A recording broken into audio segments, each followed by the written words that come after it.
여러분 혹시 억울하게 오해받으신 적 있으신가요? 분명 내가 잘못한 건 없어요. 그런데 왜 나를 자꾸 탓하는 거야? 라고 하는 그러한 상황들 말입니다. 여러분 직장에서 수없이 경험했을 것이고 가까이에서는 가정에서도 그런 일이 있을 겁니다. 또한 교회 안에서도요, 이런 일은 생겨요. 저도 예전에 작은 오해로 시작해가지고 마음이 얼마나 답답한, 아주 그냥 너무 힘든 적이 있었어요. 아무리 해명을 해도 통하지 않아요. 결국 가슴이 꽉 막히고 마음이 무너져 내리는 거예요. 그때 마음이 얼마나 억울하고 또 서럽던지요. 그런데 가만히 생각을 해보니 믿음을 지키고 하나님의 일을 하다가 보면은요, 세상으로부터 억울한 오해, 핍박을 받을 수밖에 없다는 것을 우리는 깨닫게 되는 거죠. 제가 요즘 신학교에서 후배 사역자들과 좀 토론을 하게 되면 대부분 가장 큰 이슈가 이런 이슈예요. 이러한 갈등들이 가장 큰 주제예요. 그래서 제가 조언한 부분이 있다라고 한다면 다른 게 아니에요. 인내해 봅시다라고 하는 겁니다. 왜냐하면 여러분 우리가 억울하다라고 해가지고 막 하소연을 하면은 그럼 뭔가 문제가 해결이 되면 좋잖아요. 근데 막상 막 억울하다고 막 하소연을 막 해도요, 상황은 쉽게 변하지 않는다라고 하는 겁니다. 오히려 감정 대 감정이 딱 맞서면 어떻게 돼요? 뭐 목소리 큰 사람이 이기나요? 여러분 거의 100%다 사역자가 실수하게 됩니다. 목회자가 실수하게 돼요. 바로 이렇게 말하는 사람들이 있어요. 나는 이제 예수 믿는 사람이라고 해서, 나는 목회자라고 해서 절대 손해보지는 않겠다. 맞는 말이에요? 틀린 말 아니에요? 저는 어느 부분에서는 크게 공감하는 부분이기도 합니다. 근데 제가 생각하는 부분은 그래요. 오해하지는 마시고요. 우리가 정말 매일 손해보며 살고 있느냐? 라고 하는 부분 말입니다. 나는 손해보지 않겠다. 나는 그렇게 살지 않겠다. 라고 하면서 정말 매 순간 희생하며 살고 있나요? 그렇지 않은 것 같아요. 정말 정밀하게 좀 따져보면요. 우리의 삶에 감사할 게 더 많아요. 누르는 게 더 많아요. 내 삶에 풍성한 것이 더 많아요. 근데 우리가 만약 세상 사람들과 똑같이 나는 손해 안 본다. 나는 절대 희생하지 않겠다. 여러분, 이러한 태도로만 우리가 산다라고 한다면 어떨까요? 물론 지금 당장은 손해 안 보겠죠.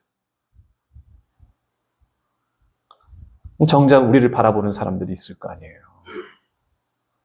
내 가족이 있을 거 아니에요. 내 신하가 내 믿음을 바라보는 그런 사람들이 있을 거 아닙니까? 내 가족에게 예수님을 보여주기는 어렵지 않을까라는 생각을 해봅니다. 우리 이웃에게 내 인색한 모습으로 예수님을 보여주기에는 어렵겠다라는 생각을 해보게 됩니다. 여러분, 바로 이것이 오늘 본문에서 보여주는 초대교회의 모습인 거예요. 사도들은 억울하게 잡혀요. 감옥에 갇힙니다. 공회 앞에서 신문을 받아요. 사람들 눈에 보면은요, 지금 손해보죠.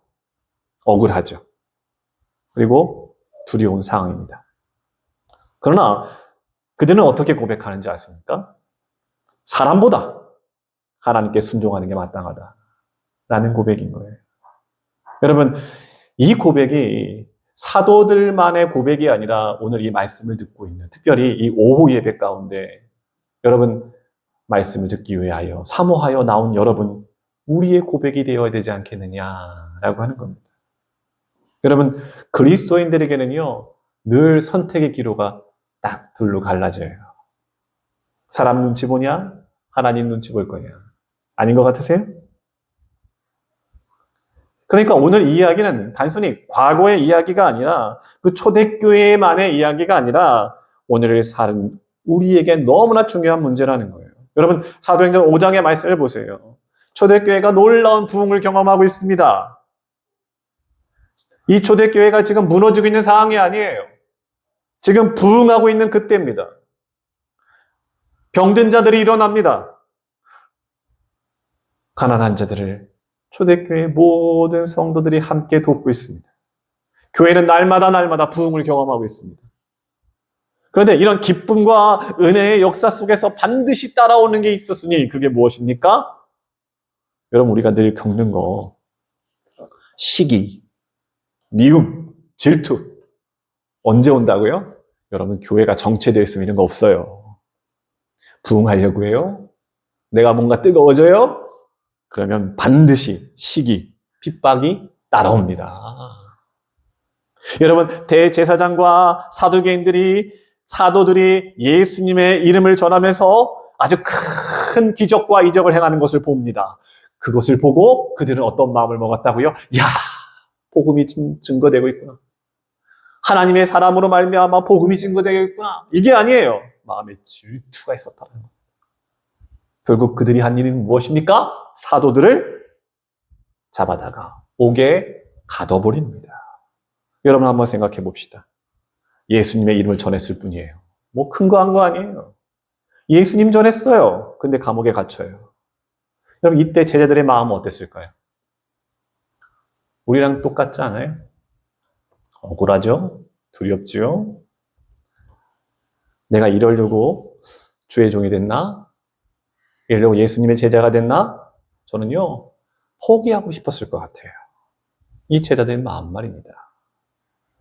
사랑하는 성도 여러분 부탁을 드릴게요. 주의 종을 위하여 기도해 주시기 바랍니다. 왜 기도해야 될까요? 여러분 왜 주의 종을 위하여 왜 기도해야 될까요? 주의 종이 기도해달라고 하니까요? 아니죠. 여러분 사단의 가장 첫 번째 전략이 무엇일 것이다? 여러분 생각을 하십니까? 당연히 목사님은 주님과 가장 가까이 있는 분이니까 우리가 기도 안 해드려도 될 것이야 라고 생각하시면 안 됩니다. 사단의 제 첫 번째 전략은 주의 종을 꼬꾸라뜨리는 거예요. 주의 종을 실망시키는 거예요. 기도하지 못하게 하고 말씀 준비하지 못하게 합니다. 가장 쉬워요. 주의 종 하나 타락시키는 거 쉬워요. 무너뜨리는 거 쉬워요. 교회가 혼란스럽게 말이죠. 저는 말씀드립니다. 저는 쉽게 무너지지 않습니다. 아멘 아무도 안 하시는 것 같아서 죄송한데 저는 쉽게 무너지지 않습니다. 그러나 저는 혼자 서지 않습니다. 그래서 여러분께 부탁드립니다. 주의 종을 위하여 기도해 주십시오. 주의 일을 위하여 기도해 주십시오. 함께 나서 주시고 함께 힘을 모아 주십시오.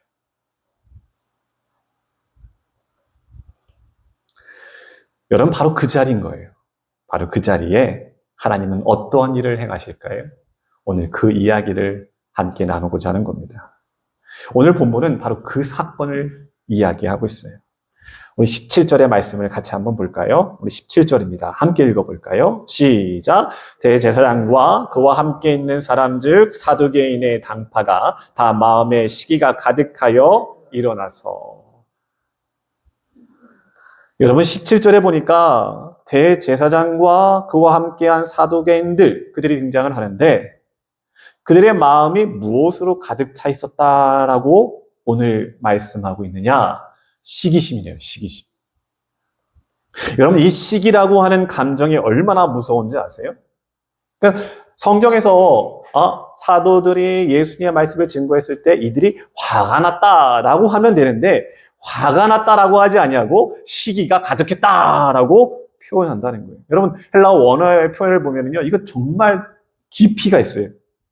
이 언어의 표현을 보면요, 가득 찼는데 그것뿐만 아니라 흘러 넘친다라고 하는 뜻이더라는 거예요. 여러분 이 시기라는 이 원어의 뜻이 얼마나 선택합니까? 그들의 마음이 온통 시기심으로 휩싸였다라고 하는 것은요, 그 마음을 흘러 넘치도록. 여러분 아시다시피 시기에는 답이 없어요. 답 알고 계신 분 계십니까? 저에게 좀 알려주세요. 시기에는 답이 없어요. 그래서 저는 이 하나님 앞에 늘 기도하는 부분이 바로 이 부분이에요. 정말 간절히 기도합니다. 답 없는 시기에 제가 빠지지 않게 해달라고 저는 빠지지 않고 이 기도 꼭 드려요. 왠지 아세요? 여러분 시기하는 사람 보면은요 세상 인색합니다. 사람 진짜 형편없이 만들어버립니다. 여러분 그 시기에요 가능하면 저라고 무조건 안 빠지겠어요. 근데 기도하는 거예요. 빠지지 않게 해달라고. 좀 도와달라고. 이렇게 하나님께 은총을 빌고 있어요. 근데 저는요 그렇게 보이실지 모르겠는데 친구가 없어요. 선교사님 친구 많으신지 모르겠어요. 목회자는 친구들이 많이 없어요. 여러분 우정이라고 이야기는 하는데 이렇게 사이를 보면은요 늘 견제가 있고 늘 경쟁이 있고 늘 시기가 있더라고요. 아무리 친한 친구라 할지라도. 물론 저도 친구 만날 시간 자체도 별로 없고 그러긴 한데 여러분 한번 상상해 보세요. 예루살렘 성전뜰에 많은 사람들이 모였어요. 병든 자들이 막 고침을 받고 있어요. 예수의 이름이 막 높임을 받고 있어요. 사람들의 얼굴이 얼마나 기쁨이 있고 평강이 있고 얼마나 큰 주님 주시는 감사로 넘쳐났겠어요. 그런데 그 순간에 누군가 얼굴은 일그러져 있어요. 복음의 사역에 부응하고 있는데 기쁨이 막 넘치고 있고 회복이 일어나는데 누군가는 얼굴이 퉁득 찌푸려져 있는 거예요. 종교 지도자들이었어요. 왜 굳어져 있어요? 그들의 눈은 왜 찌푸려져 있어요? 왜 저 사람이 주목받아? 왜 저 사람 때문에 내 권위가 흔들려? 그 질투가, 그 시기가 흘러 넘쳤어요. 여러분, 오늘 여기서 깨닫는 것 중요하잖아요. 빛이 비치잖아요? 어둠은 그냥 싹 사라지면 좋겠는데 반발합니다. 가만히 있지는 못해요. 여러분, 진리가 선포되잖아요? 자기가 거짓이에요? 그럼 가만히 있지 못해요. 반드시 흔들립니다. 여러분, 예수님도 똑같은 길을 걸어가세요. 예수님은 아무런 잘못이 없어요. 늘 사랑과 은혜를 막 베푸세요. 근데 사람들이 갖고 있는 시기와 질투 때문에 어디까지 가요? 물론 우리를 구원하시기 위한 하나님의 기이한 섭리의 계획이지만 그 가운데 인간의 본성이 계속 따라오잖아요. 어디까지? 십자가까지. 그 길을 누가 따라가요? 제자들이 따라가요. 오늘 제자들이 그대로 따라가요. 그 길 그대로 가고 있어요. 여러분 우리도 그 길을 가는 거예요. 다른 길 가는 거 아니에요. 이게 신앙의 길이거든요. 여러분 우리의 현실이 어때요? 달라요? 여러분 가정에서, 여러분 직장에서, 여러분 일터에서, 세상에서 다릅니까? 아니에요. 어떻게든 믿음 지키려고 해요. 어떻게든 바르게 살려고 해요. 그러면 무엇이 반드시 따라요? 오해가 따라요. 여러분 심지어 교회에서 열심히 나는 봉사해요. 그런데 사람들이 어떤 말을 해요? 야, 저 사람 유난이라는 거예요. 왜 저렇게까지 나서냐는 거예요. 여러분 이 시선 한 번에요.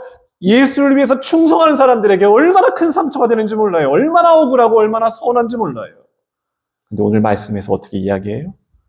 뭐 시기받고 있고 핍박받고 있고 억울한 일 당하지 괜찮다. 그 증거가 바로 복음이 살아있다는 증거란다라고 하는 거예요. 주님의 위로예요.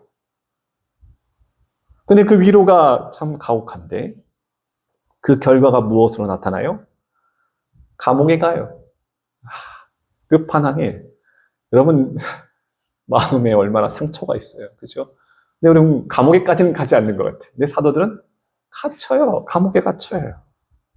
여러분 감옥에 갇혔다라고 하면 인간적으로 봤을 땐 실패입니다. 끝난 거예요.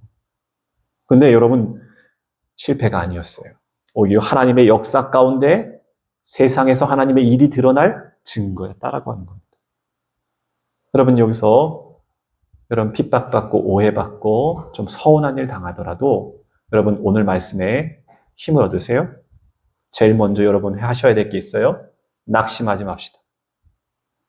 낙심하지 맙시다. 그 근거를 말씀드릴까요? 여러분 낙심해야 하지 말아야 할 근거를 말씀드릴까요? 사람의 시기는 하나님의 일을 잠시 막는 듯처럼 보입니다. 그렇죠? 감옥에 가뒀으니까. 네, 여러분 사람이 아무리 막으려고 해도 여러분 아무리 실족하게 하고 여러분 마음을 자꾸 힘들게 하더라도 복음은 막을 수가 없는 거예요. 복음은. 주님은요 모든 상황을 사용하십니다. 사람도 사용하시고 물질도 사용하시고 환경도 다 만들어 가세요. 결국 하나님의 일을 나타내시고 보이게 하신다는 거예요. 우리가 보게 될 거라는 거예요. 그 승리, 그 평화, 하나님의 일. 여러분 오늘 말씀 가운데 확인해 볼까요? 19절, 20절의 말씀이에요. 그거 한번 확인해 보자고요. 19절, 20절 함께 읽겠습니다. 시작! 주의 사자가 밤에 옥문을 열고 끌어내어 이르되 가서 성전에 서서 이 생명의 말씀을 다 백성에게 말하라매. 할렐루야. 사람은 감옥에 가뒀어요. 제자들을. 근데 하나님은 언제든지 옥문을 열어버려요. 할렐루야. 사람들은 언제나 우리의 마음을 옥죄어요, 상처줘요, 우리를 실족하게 합니다. 근데 하나님은 언제든지 우리의 마음의 감옥을 열으실 수 있는 분이십니다. 그래서 여러분 중요한 것은 하나님이 단순히 그들을 매여 있는 옥문만을 열어준 것이 아니라는 사실입니다. 하나님은 우리를 자유롭게 하시는데 거기서 끝내지 않으십니다. 여러분 소망은 여기 있어요. 나는 갇혔어요. 나는 끝났어요. 난 실패했어요.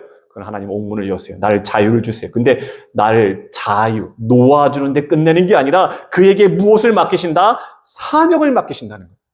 할렐루야. 사명. 여러분 왜 실족해요? 왜 기도하는 능력이 없어요? 무언가 빠져서 그래요.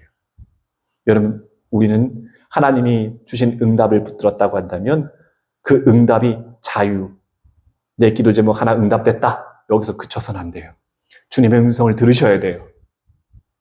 그렇다고 여러분 하나님께 뭔가 맡겨놓고서 이것 들어주시면 내가 이 일 하겠습니다. 이런 것 말고 내 마음의 손 하나님께 아뢰고 하나님 주는 평강을 얻다라고 한다면 주님의 귀에 주시는 음성에 귀 기울여야 돼요. 하나님 내게 무엇을 원하십니까? 하나님 나를 통해서 하시고자 하시는 일은 무엇입니까? 그럼 분명히 사명을 다 받으셨어요. 다 받으셨어요. 사도들을 그 옥에서 옥문을 활짝 여시고 그들을 자유롭게 하신 다음에 그들에게 다시금 사명을 맡기셨어요. 여러분 여기서 생명의 말씀, 왜요? 성전에 서서 이 생명의 말씀을 다 백성들에게 말하라 라고 하는 이 생명의 말씀이라는 게 너무 놀라워요. 여러분 이 헬라어 원어의 표현을 보면은요 단순히 좋은 말을 했다, 사람들이 듣기 좋은 말을 했다, 참 논리적으로 참 좋은 말을 했다 이런 게 아니에요. 사람들이 감동할 수 있는 위로의 말을 했다 그런 게 아닙니다. 생명의 말씀이라는 것은요 죽은 자를 살리고 절망을 소망으로 바꾸는 능력의 말씀이라는 거예요. 그러니까 천사가 사도들에게 맡긴 것은요 저들에게 단순히 자유만 준 게 아니라 다시 말씀을 전할 수 있는 사명이었다라는 겁니다. 한번 전 상상해봐요. 난 지금 감옥에 갇혔어. 나는 실패했어. 나는 내 마음이 다 무너졌어. 근데 이렇게까지 주의 종이 돼가지고 이렇게까지 할 필요가 있었나? 그 결과는 감옥인가? 끝인가? 근데 갑자기 빛이 쫙 비치는데 주의 사자가 나타나셔가지고 내 묶여있는 사슬이 쫙 풀리는 것을 보고 그걸 말씀합니다. 너 다시 나아가라. 생명의 말씀을 전하라. 이 장면이 저한테 갑자기 일어났다라고 한다면 첫 번째 당할 것 같아. 나 무서울 것 같아. 난 너무 놀라울 것 같아. 근데 그 동시에 제 마음은 다시 한번 열정의 불이 탁 타오를 것 같아. 야, 내가 왜 잡혔지? 내가 왜 이런 일을 당하지? 이유가 뭐지? 주의 말씀을 전했기 때문에. 여러분, 이 본질이 내게 있다고 한다면 내 고집 때문에 말고 내 욕심 때문에 말고 내가 예수의 말씀을 증거했기 때문에 라고 한다면 할렐루야. 여러분 이 장면이 곧 예수님을 떠올리게 하잖아요. 부활하신 예수님께서 제자들에게 하신 명령이 있어요. 너희들은 가서 제자를 삼아라. 나는 너와 항상 함께 할 것이다. 옥의 문이 열리는 이 사건, 곧 부활의 능력을 경험했던 저들의 그 기억을 다시 떠올리게 했을 겁니다. 이미 흔들렸어요. 이미 좌절했어요. 그러나 흔들렸던 저들의 믿음을 다시 한번 확신을 주는 그런 믿음의 계기가 됐습니다. 어디서? 묶였던 데서, 실패한 데서, 완전히 망한 그 자리에서 믿음의 확신을 얻게 했다는 거예요. 여러분, 오늘 이 말씀이 저와 여러분에게는 어떠한 의미입니까? 우리가 사는 세상이 감옥이 아니라고 누가 얘기할 수 있겠습니까? 두려움의 감옥도 있고 실패의 감옥도 있어요. 상처라고 하는 끔찍한 감옥들이 있어요. 그거 못 나오잖아요. 그러니까 자꾸 갇혀요. 은혜로운 말씀을 듣다가도 그 감옥에 그 상처에 딱 닿기만 하면 그냥 갇혀버리는 거예요. 난 못해. 난 끝났어. 내가 할 수 있는 게 뭔데? 우리를 자꾸만 묶어놓습니다. 주님 말씀해요. 내가 열었다. 야, 너 무슨 소리야? 이미 열렸어. 이미 나는 너에게 자유를 선포했어. 나와. 아니요, 나 묶인 것 같은데. 아니, 나와. 어휴, 나와. 나왔는데요. 그러면 다시 말씀을 전하거라. 나의 사람으로 서거라. 여러분, 오늘 이 말씀을 들으면서 저는요, 이왕이면 모든 성도님들이 좀 도달했으면 하는 지점이 있어요. 그건 바로 이건데요. 아까 잠깐 말씀드렸지만 하나님 주시는 자유는요, 단순히 감옥에서 나오는 것으로 만족해서는 안 되겠다라는 겁니다. 진짜 자유란 무엇일까 고민해 봤는데 우리가 하나님의 말씀을 붙들고 어디까지 가는데? 사명을 감당하는 데까지입니다.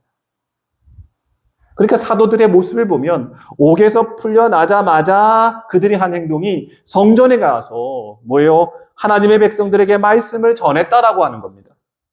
이것이 바로 진짜 믿음이에요. 이게 믿음이에요. 믿음은 다른 게 아니에요. 우리는 종종 문제를 가지고 주님 앞에 나아갑니다. 오늘도 그랬고 앞으로도 그럴 거예요. 그리고 하나님 앞에 해결받기 원하죠. 회복되기를 소원하죠.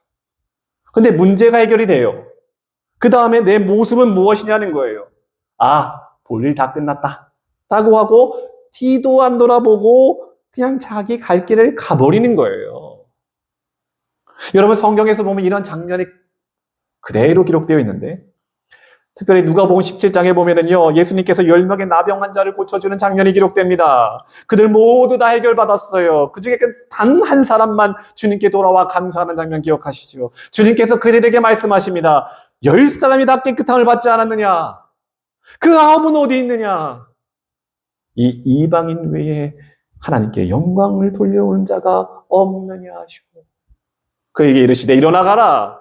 내 믿음이 너를 구원하였느니라. 할렐루야. 여러분, 중요한 건 바로 이겁니다. 9의 육신의 병은 고침받았어요. 병에서 자유함은 얻었습니다.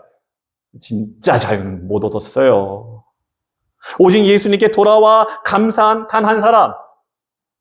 그 사람 진짜 구원을 얻어요. 영혼의 자유를 얻어요. 사도들도 마찬가지입니다. 옥문이 딱 열렸습니다. 자, 난 자유다. 역시 내가 잘 살았군. 역시 이런 대접 받을 만한 사람이군. 자화자찬하지 않아요. 자신을 칭찬하지 않아요. 그리고 자신의 집에 돌아가고 형제와 자매를 끙끙 울어 안으면서 나 돌아왔소 하지 않아요. 저는 곧장 나아가 생명의 말씀을 전합니다. 왜 그랬을까요? 이거 왜 그랬을까요? 자유는 곧 말씀에 순종하는 거죠. 사명을 따라 살아가는 사람. 성경은 그 반대의 상황을 증거하고 있다는 여러분 기억했으면 좋겠어요. 사도들은 갇혀요. 절망에 빠져요. 그러나 하나님은 저들을 다 보호하세요. 다 사명의 길로 인도하세요. 그 반면에 사도들을 겁박하고 감옥에 가다 둔 사람들, 우리는 이미 사도들이 감옥에서 풀려나고 사명을 감당하고 있다는 장면을 보고 있습니다. 근데 이 상황을 모르는 사람들이 있었으니 대제사장과 공회에 모여 사도를 가둬둔 사람들, 그 사람들이 다시 모여서 자, 이 사도들을 불러갖고 신문하자라고 합니다. 여러분 22절에 보면은요. 부하들이 가서 옥에서 사도들을 보지 못하고 돌아와라는 장면입니다. 자, 이쯤 가둬놓으면은 깨갱하겠지? 내 말 듣겠지? 없어요. 없어. 풀려났어. 여러분, 우리는 이미 다 아니까 이 장면을 보면서 좀 흥미롭게 보게 되는데 이 사실을 당한 이들은 어땠을까요? 성경은 그대로 기록합니다. 24절에 보니까 이들은 이게 도대체 어떻게 된 일이냐라고 하면서 크게 근심했다라고 기록합니다. 그때 어떤 사람이 달려와서 알립니다. 25절에 보니까 사람이 와서 알리되 보소서 옥에 가두었던 사람들이 성전에 서서 백성을 가르치더이다니. 이 장면 너무 통쾌하더라고요. 그들의 입을 막으려고 했어요. 근데 하나님은 막으려 했던 그 입술을 벌려 하나님의 기이한 복음을 전하게 합니다. 진리가 결코 가둬지거나 닫힐 수 없다는 사실을 보게 합니다. 누구를 통하여? 그들을 통해서도 보게 합니다.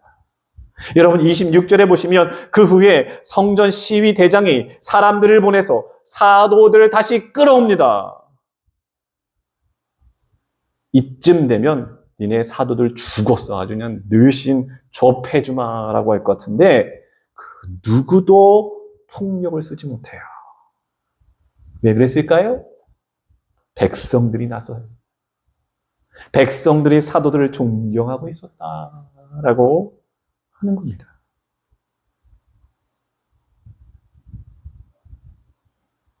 제 반성이 좀 돼요. 제 반성이 됩니다. 백성들이 누구를 존경해요? 사도들을 존경하고 있었다라고 하는 거죠. 목회자들이요, 세상에 나가서 나 좀 존경해 주십시오 할 필요가 없어요. 그럴 필요 없습니다. 그건 필요의 영역이 아닙니다. 그들이 알아서 그들을 존경한 겁니다. 왜일까요? 왜일까요? 이 당시 목회자들은, 사도들은 병든 자들과 함께 있었습니다. 그들을 위로하고 있었습니다. 그들과 함께 하고 있었습니다. 그들의 삶을 본 것이죠. 그러니까 저들은 진짜다. 예수가 있다. 그 삶을 보고 그와 함께 주님을 보게 된 것입니다. 하나님은 이렇게 일하십니다. 하나님은 하나님의 백성들의 마음도 이용하십니다. 그들을 움직이십니다. 그리고 누구를 보호하셔요? 주의 종을 보호하신다는 거예요. 그리고 드디어 대제사장 앞에서 신문이 시작이 되는데 28절 볼까요? 28절 같이 한번 읽어보겠습니다. 시작. 이르되 우리가 이 이름으로 사람을 가르치지 말라고 언금하였으되 너희가 너희 가르침을 예루살렘에 가득하게 하니 이 사람의 피를 우리에게 돌리고자 함이로다. 여러분 이 이야기 들었을 때 사도들이 대답합니다. 어떻게 대답하는지 아세요? 29절 함께 읽습니다. 시작. 베드로와 사도들이 대답하여 이르되 사람보다 하나님께 순종하는 것이 마땅하니라. 네, 여러분 이 고백은 그냥 말이 아닙니다. 그냥 나와서 한 말이 아니에요. 쉽게 한 말이 아니라는 말씀을 드립니다. 이 말은 생명을 걸어요. 생명을 걸고 한 고백이에요. 사람들이 협박합니다. 지금 날 죽일 수 있는 사람들입니다. 근데 하나님은 그 길을 열고 계시는 걸 보고 있는 거예요. 사람들이 아무리 막으려고 해도 하나님은 그 복음의 길을 열고 계시는 것들을 보고 있는 겁니다. 옥에 가도요, 하나님은 풀어내십니다. 사람들은 침묵시킵니다. 조용히 해. 그러나 하나님은 복음을 더 크게 외치게 만드십니다. 그리고 베드로는 확신을 얻어요. 흔들린 믿음에서 그 믿음이 확신으로 바뀌어요. 그리고 복음의 핵심을 전하게 되는데 그것이 바로 30절의 말씀이에요. 30절 말씀. 같이 한번 읽어볼까요? 시작. 너희가 나무에 달아 죽인 예수를 우리 조상의 하나님이 살리시고. 아멘. 이게 바로 교회의 정체성입니다. 이게 교회의 정체성이에요. 우리는 권력자 앞에서, 세상 앞에서, 어떤 위협 앞에서 어떻게 서야 될까요? 예수의 증인으로 서야 됩니다. 오늘 묻겠습니다. 본강교회, 우리 본강교회 정체성 무엇입니까? 우리 본강교회 정체성이 뭡니까? 건물인가요? 건물이 본강교회인가요? 아니면 사람인가요? 사람이 본강교회인가요? 어렵지 않죠? 예수 그리스도. 우리 교회의 정체성은 예수 그리스도. 여러분, 무엇을 더 증거할 수 있겠어요? 무엇을 더 변명할 수 있겠어요? 여러분, 오늘 본문은 우리의 세 가지를 알려줬습니다. 첫 번째, 사람들은 우리를 묶을 수 있습니다. 절망하게 할 수 있다고 해요. 무엇으로? 시기함으로, 질투함으로, 옥에 가두어요. 우리 현실도 그래요. 우리는 그런 일들을 매일 당하고 있어요. 억울해요. 오해가 있어요. 핍박이 찾아옵니다. 그러나 하나님이 하시는 일은 뭐예요? 옥문을 여신다. 주의 사자가 찾아와 옥문을 열고 사도들을 다시 한번 성전에 세우며, 그래서 말씀드렸잖아요. 진짜 자유는 뭐라고요? 옥에서 나오는 것, 내 기도 하나 응답된 것, 그게 끝! 아니라는 거예요. 자유를 얻고 주님 주시는 사명을 받는 거예요. 그리고 그 사명을 전하는 자리에 서는 거예요. 사랑하는 성도 여러분, 오늘 한 사람을 찾는데 어떤 사람을 찾을까요? 자유를 얻은 우리, 여러분 한 사람을 찾고 계십니다. 왜 찾아요? 여러분을 찾는 이유는 뭘까요? 하나님 감사. 나 오늘 위로받았다. 오늘 너무 행복하다. 끝난 건가요? 아닙니다. 순종하라. 복음을 전하라. 나의 증인으로 살아라. 어디서요? 너무 멀어요? 너무 끝까지 가야 되니까 너무 멀어요? 여러분, 결국 세상 끝은 바로 옆이에요. 내 옆에 내 사랑하는 아내, 내 사랑하는 자녀, 내 부모님, 내 이웃, 가장 가까운 사람에게 한 것이 주님께 한 거예요. 멀리 있는 게 아닙니다. 여러분, 이 순종하는 것을 결단하시기 바랍니다. 오늘 예배드리고 너무 어려운데 하지 마시고 가까운 사람에게 사랑하세요. 이해하세요. 용서하세요. 용납하세요. 그 한 번이 어렵지 않을 겁니다. 그 한 번이. 물론 지금까지 어려웠지만 그 한 번이 주님의 증인으로 살 수 있는 단 한 번의 절호의 기회가 될 것입니다. 사랑하는 성도 여러분, 오늘 우리에게 주시는 말씀 기억하세요. 사람은 우리를 막을 수 있죠. 하나님은 옥문을 여시더라는 겁니다. 그리고 우리의 입을 더 이상 갇힌 자가 아니라 자유로운 자로, 그 자유를 가지고 예수를 증언하는 자로 하나님 부르십니다. 여러분, 혹 마음에 감옥이 있으신가요? 사람들의 시선이었을까요? 내가 받은 억울한 상처가 아직 여러분 깊은 감옥이 됐습니까? 나도 모르게 두려워하는 그 주저하는 문제들이 여러분 가운데 두려움으로 남아있습니까? 그것이 여러분의 감옥이었습니까? 주님 말씀하십니다. 베드로가 고백했습니다. 사람보다 주님께 이미 내 삶에 옥문을 여셨으니 담대하게 일어나겠습니다. 살아내겠습니다.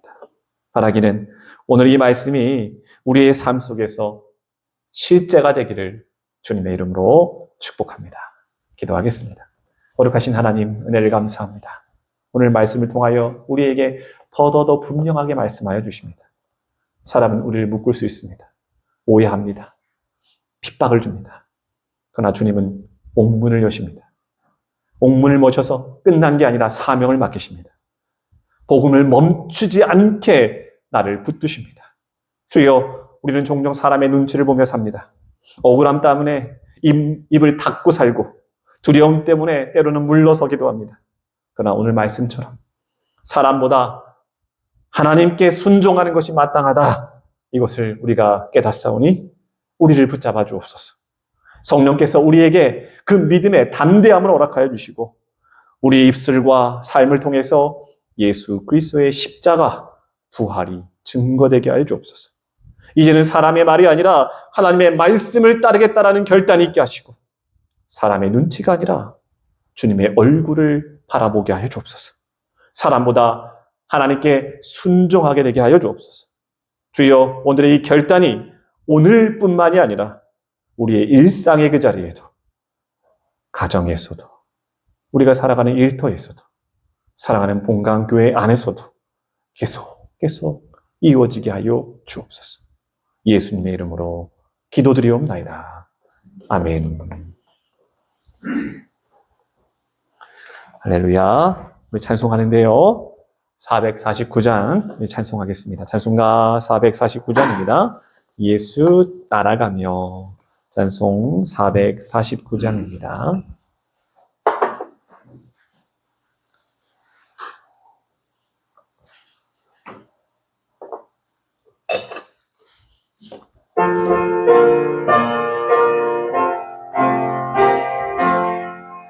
예수 따라가며 복음 순종하며 우리 행할 길 완하겠네. 주를 의지하며 순종하는 자를 늘 함께 하시리라. 의지하고 순종하는 길은 예수 안에 즐겁고 복된 길이로다. 해를 당하거나 우리 고생할 때 주가 위로해 주시겠네. 주를 의지하며 순종하는 자를 주가 안위해 주시리라. 의지하고 순종하는 길은 예수 안에 즐겁고 복된 길이로다. 남의 짐을 지고 주가 성급을 주시겠네. 주를 의지하며 순종하는 자를 항상 목매어 주시리라. 의지하고 순종하는 길은 예수 안에 즐겁고 복된 길이로다. 우리 받은 것을 주께 다 드리면 우리 기쁨이 넘치겠네. 주를 의지하며 순종하는 자를 은혜 풍성케 하시리라. 의지하고 순종하는 길은 예수 안에 즐겁고 복된 길이로다. 주를 힘입어서 말씀 잘 배우고 주를 모시고 살아가세. 주를 의지하며 항상 순종하며 주가 은방해 주시리라. 의지하고 순종하는 길은 즐겁고 복된 길이로다. 아멘. 주님께서 하는 기도로 예배를 마칩니다. 하늘에 계신 우리 아버지여, 이름이 거룩히 여김을 받으시오며 나라에 임하옵시며 뜻이 하늘에서 이룬 것 같이 땅에서도 이루어지이다. 오늘날 우리에게 일용할 양식을 주옵시고 우리가 우리에게 죄 지은 자를 사하여 준 것 같이 우리 죄를 사하여 주옵시고 우리를 시험에 들게 하지 마옵시고 다만 악에서 구하옵소서. 내게 나라와 권세와 영광이 아버지께 영원히 있사옵나이다. 아멘.